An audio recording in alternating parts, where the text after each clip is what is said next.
Movies are dreams that you never forget.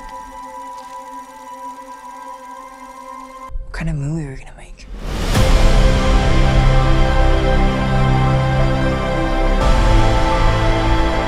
You dismiss what he does. It's playful or imaginative. You could afford to be a little encouraging. You stop making movies, it'll break your mother's heart. I don't know what to do anymore. You do what your heart says you have to. The Fabelmans is directed and written by Steven Spielberg and tells the story of his life through the loosely fictional character of Sammy Fabelman and how he fell in love with movies at a young age. Armed with a camera, Sammy begins to make short films at home, and as he grows up, he begins to search for the opportunity of a lifetime and become a real film director.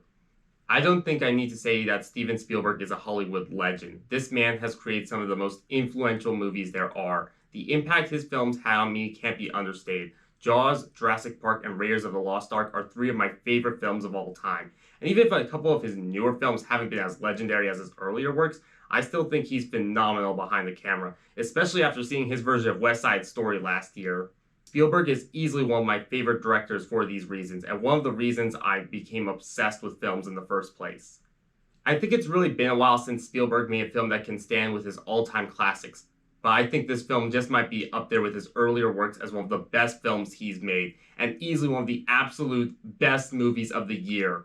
This has got to be Spielberg's most personal film he's made, and the way he retells the events of his life feels so sincere. The film never once frames its story like it's a biopic or includes narration of some kind, but instead conveys the events as if they were a memoir and allows every scene to come across as natural. And it's clear through how they're conveyed that the moments Spielberg chose to recreate for this film are the ones that stuck with him, and they are all communicated with so many expressive, personal details to the point where this film becomes filled with these vivid recollections that form Spielberg as a director and even a person at times. And that counts for both the positive memories portrayed here and the negative ones. There are a ton of moments that haunt this film through the complexity of its sadness and subtle details in the filmmaking and editing. Each scene portrays them with and fully presents how these moments could have been scarring or life-changing for Spielberg. This has got to be one of the rare films I've seen in the last few years where every emotional beat felt genuine or downright heartbreaking. But another major reason why this film's emotion works as well as it does is that I think there was a clear target audience Spielberg had in mind for this film, and that was people who dream of going into filmmaking, love movies, or work their whole lives to be a filmmaker. While this film is a memoir of Spielberg's life, it's also a clear love letter to cinema, and it doesn't convey this through a meta commentary on movies and Hollywood. Instead, it shows how powerful they are through the impact they can leave on someone or inspire them for the rest of their lives. Although to be fair, there are a few moments by the end of the film where the fourth wall is broken, but those scenes work shockingly well and they're pretty funny whenever they happen. And after saying that, I don't think it should come as a surprise that I relate to that part of the film immensely. I've always wanted to go into and study filmmaking for most of my life. I think anyone who's ever had passion to go into filmmaking is going to see a lot of themselves in this film, and will connect to it on a very personal level. I don't think I've seen a film about filmmaking that had this much of a wise, realistic perspective of this dedication and how difficult getting a job in the industry is, and how it interrupts the balance and relationships in one's life when you have a deep focus on that kind of profession. And those scenes that portray what it's like to have a set passion or desire your whole life were by far the most interesting parts of the film.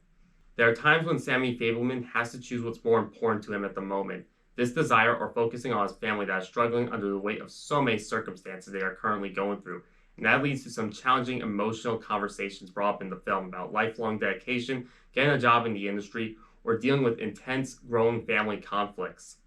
There's even a look into the parents' perspective on their child's growing passion and how they might view it as a hobby until the point where they get extremely good at this, and there comes a moment where they have to start to understand the logic behind why their kid might want to do this kind of job for the rest of their lives. And that leads to several powerful scenes depicting the family dynamics and how they have to understand each other on what's going on in their lives and see just how disconnected they are. And all of these scenes are portrayed so realistically. This film truly gets what it's like to go through this kind of family drama while trying to focus your efforts on something you want to do your whole life. And as in line with Spielberg's other works, this man is a master behind the scenes. The cinematography and visuals are astounding. Spielberg's angles, framing, and camera movements are all here and give the film a great sense of old-fashioned Hollywood spectacle. The editing is also extremely strong throughout most of this film's runtime, and I love how they were able to seamlessly jump forward in time during the story. I've always thought that most movies that have this many time jumps could easily lead to a disjointed experience, but the way this film shifts to different points in time allow it to feel extremely coherent. There are also a few bits of comedy here and there in the film, and thankfully the comedic timing allows the jokes to not interfere with the drama, and most of the humor in this film is hilarious, especially during a few sequences by the end of the film. I think I would even argue that this movie has one of the best ending sequences I've ever seen in a film, period. Every bit of drama the main character went through, all the dedication he put into his passion gets paid off in this final sequence, and it's so satisfying that it's impossible to put the feeling this final scene gives off into words. And this final sequence leads to what is easily one of the most beautiful, clever shots in any film I've seen, and I think it's going to be the main thing this movie will be remembered for the most. Another thing that sells everything in this film is the cast. The acting in this movie is beyond phenomenal. Paul Dano plays this sympathetic yet conflicted father, and he's amazing. He is such a heartwarming, loving person in every scene he's in, even if he has a sense of sternness to him and has some way to go to understand why his son wants to do what he does, and he has so many fantastic scenes revolving around that concept. But the even bigger star here is Michelle Williams as Sammy's mother. Her performance is exceptional on another level. She brings so much emotion and heart to every scene regarding the family dynamic and dramatic moments. I can easily see her or Paul Dano get an Oscar nomination for this film. Seth Rogen also plays the family friend Benny in this movie, and I think this might be my favorite performance from him to date. Rogen has never really struck me as a dramatic actor, but as the uncle-like character, I think he was perfectly cast, and he really gets to shine the more the film reveals about his character and his role becomes larger. But my favorite performance in this film has got to be Gabriel LaBelle as Sammy Fabelman. He makes every ounce of dedication to filmmaking in his character so believable, sincere, and real. There are a few scenes where his character is supposed to come off as a little pretentious, but it's clear that's the obvious route the film wants to take the character in, as his dedication rises in his teenage years and he asks for some Oscar-worthy performances from the actors in his student films. Gabriel does an extraordinary job at showing the range of emotion someone with such a deep desire as in this kind of position is, and makes his fictionalized version of a younger Spielberg extremely convincing and sympathetic. There's also one cameo at the very end of the film that is easily one of the highlights of the movie. It contributes to how outstanding the final scene really is. The Fabelmans is one of Spielberg's most personal and possibly best films to date, standing as an exceptionally acted memoir with a strong emotional core and a powerful tribute to cinema as an art form that proves he's still an innovative filmmaker who hasn't lost his legendary status or charm, culminating in one of the best films this year has to offer.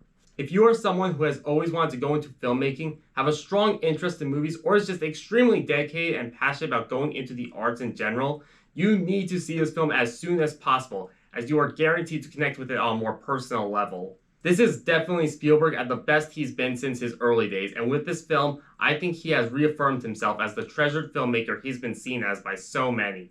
I'm going to give The Fabelmans a 10 out of 10.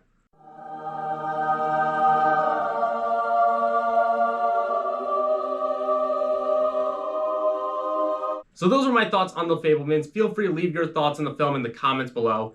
Anyways, thanks again for watching. If you like this review and you want to see more, be sure to hit that subscribe button, like the video, and ring that notification bell to be notified for any upcoming reviews. What was your favorite part?